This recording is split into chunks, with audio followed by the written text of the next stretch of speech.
नमस्कार। आज हम एक ऐसे विषय पर बात करने जा रहे हैं जिस पर बहुत कम सही जानकारी दी जाती है और बहुत ज्यादा डर फैला दिया गया है। आज का विषय है महिलाओं में कुंडलिनी जागरण तेजी से क्यों होता है।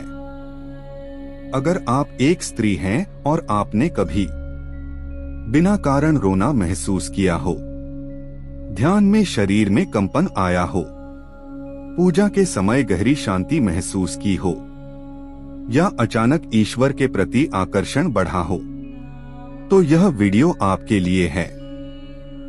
एक बात साफ कर दूं, यह वीडियो कोई तांत्रिक प्रयोग नहीं सिखाता। यह केवल समझ और जागरूकता के लिए है। कुंडलिनी शक्ति क्या है? कुंडलिनी कोई डरावनी चीज नहीं है। योग शास्त्र के अनुसार कुंडलिनी एक सूक्ष्म चेतना ऊर्जा है जो हमारे मूलाधार चक्र में सुप्त अवस्था में रहती है। योग कुंडलिनी उपनिषद कहता है, कुंडलिनी शक्ति ही आत्मज्ञान का द्वार है। जब यह ऊर्जा ऊपर उठती है, सोच बदलती है, जीवन का उद्देश्य बदलता है, अहंकार कम होता है, करुणा बढ़ती है। स्त्री शक्ति सबसे पहला कारण यही है। स्त्री स्वयं शक्ति है। देवी महात्म्यम में कहा गया है, या देवी सर्वभूतेषु शक्ति रूपेण संस्थिता, अर्थात देवी हर प्राणी में शक्ति रूप में विद्यमान है। लेकिन स्त्री में यह शक्ति स्वाभाविक रूप से जागृत रहती है। पुरुष को साधना करनी पड़ती है, स्त्री को केवल स्मरण करना होता है। भावनात्मक गहराई स्त्री की सबसे बड़ी शक्ति है। भावना, इमोशन। कुंडलिनी बुद्धि से नहीं, तर्क से नहीं, भावना से जागती है। जब स्त्री प्रेम में डूबती है, भक्ति में रोती है, सेवा में स्वयं को भूल जाती है, तब कुंडलिनी स्वतः हलचल करती है। शिव संहिता कहती है, जहां भाव शुद्ध है वहां शक्ति स्वतः प्रवाहित होती है।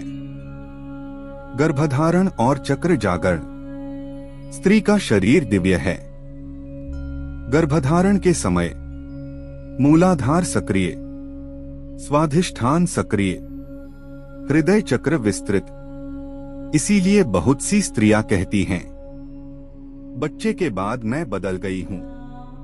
संसार से वैराग्य, ईश्वर में रुचि, करुणा में वृद्धि। यह स्वाभाविक कुंडलिनी स्पर्श है। इड़ा नाड़ी और स्त्री ऊर्जा। योग शास्त्र कहता है, पुरुष पिंगला सूर्य, स्त्री इड़ा चंद्र।